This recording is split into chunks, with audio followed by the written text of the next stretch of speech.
নমস্কার, কেমন আছেন সবাই? আশা করছি সকলেই ভালো আছেন, সুস্থ আছেন। সীমা বেঙ্গলি লাইফস্টাইল ব্লগের নতুন আরেকটি ভিডিওতে আপনাদের সবাইকে স্বাগত জানাই।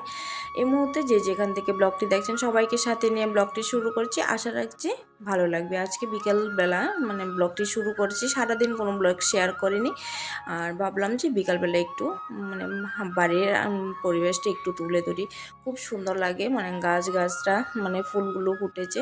আর আজকে পূজা দেওয়ার সময় একটা সাদা ফুল কীভাবে রয়ে গেছে, দেখতেও পাইনি বুঝে, তার জন্য একটা সাদা ফুল রয়ে গেছে। খুব সুন্দর সাদা ফুলটা, কিন্তু ফুলটা মেয়ের চোখে পড়েনি।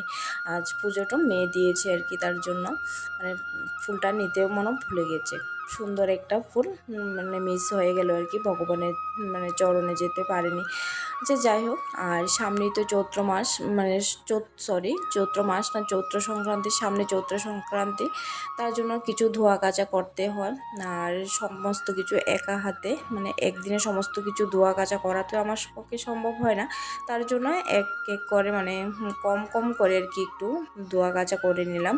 আর আজকে এই একটা বেডরুম পরিষ্কার করে নিলাম, সমস্ত কিছু পরিষ্কার করে নিলাম আর কি। টেবিলের কাপড় হতে সমস্ত কিছু, আর মশারি, তারপর যে এখন তো ব্ল্যাঙ্কেট তোলা হয়ে গেছে, ছোট ছোট যে ব্ল্যাঙ্কেটটি থাকে, তাও এগুলো তো খুব পাতলা, তার জন্য পাতলা কম্বলগুলো একটু ধুয়ে দিলাম। আর প্রথমত রাত্রেবেলা শোয়ার সময় তো ফ্যান চালাতে হয়, কিন্তু ভোরবেলা সকালের দিকে যেহেতু সারাত্র ফ্যানটা চালানো থাকে, ভোরবেলা দিকে একটু ঠান্ডা ঠান্ডা লাগে, তার জন্য একটু পাতলা কম্বলটা একটু গায়ে দিতে হয়। তার জন্য পাতলা কম্বলগুলো থাকে বিছানায়। আর এগুলো না ধুয়ে দিলে ভালো লাগে না আর কি। আর আমাদের গ্রাম বাড়িতে তো যা বিছানায় যা যা আছে কাঁথা, ভারী ভারী কাঁথাগুলোও আমরা আগে ধোয়া কাচা করতাম, কিন্তু এখন তো আর কাঁথা ব্যবহার করা হয় না। কম ব্ল্যাঙ্কেট, পাতলা পাতলা ব্ল্যাঙ্কেট বা মোটা ব্ল্যাঙ্কেট এগুলি ব্যবহার করা হয়। আর কাঁথাটা বেশি একটা নেওয়া হয়। তখন যখন শাশুড়ি মা ছিল, তখন শাশুড়ি মা আবার কাঁথা ব্যবহার করতো।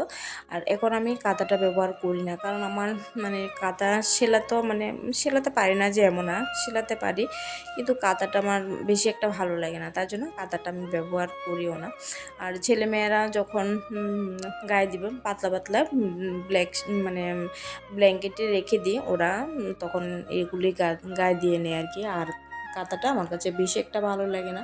তারপর ভেবেছি যে নতুন কয়েকটা কাঁথা বানাবো, সাদা কাপড় দিয়ে কাঁথা বানালেও ভালো লাগে আর কি।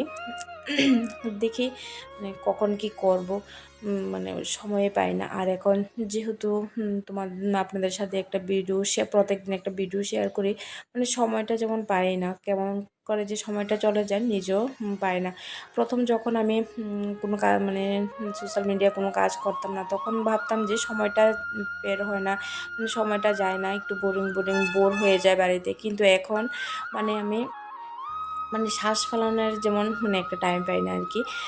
অতটা পরিশ্রম হয়ে যায় সমস্ত কিছু রেডি করে, একটা ভিডিও শ্যুট করে, তারপর এডিট করে, তারপর আপলোড করে, সমস্ত কিছু রেডি করে আপলোড করতে করতে আমি প্রচণ্ড হাঁপিয়ে যাই।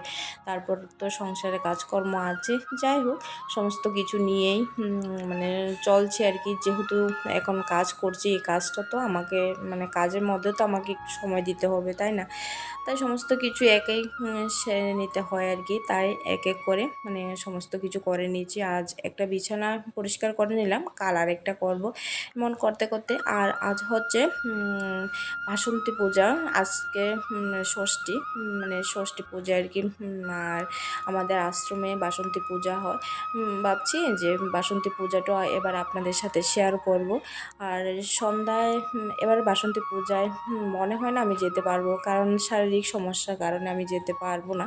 আর বড়মশাই যাবে, উনিও ছুটি নিয়েছে, ও বড়মশাই যাবে।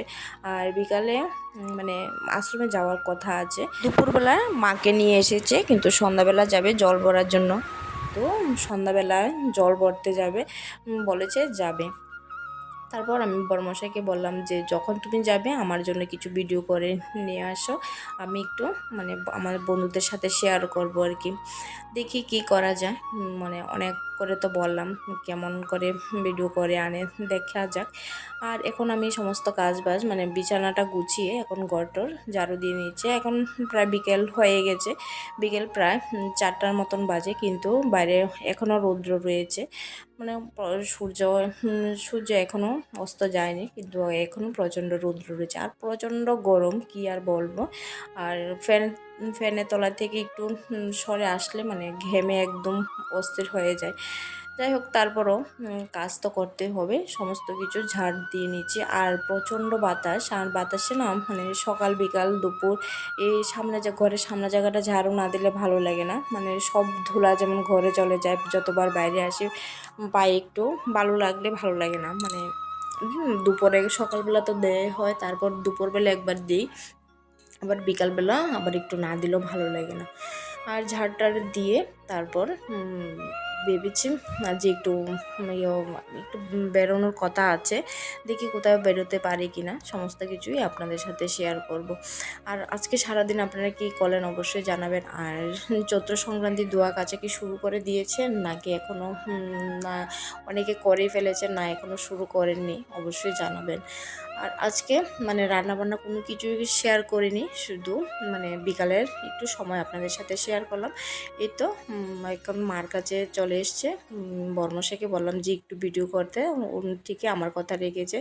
আর খুব সুন্দর মাকে দেখতে। আর আপনারা সকলে বাসন্তী মায়ের দর্শন করেনি।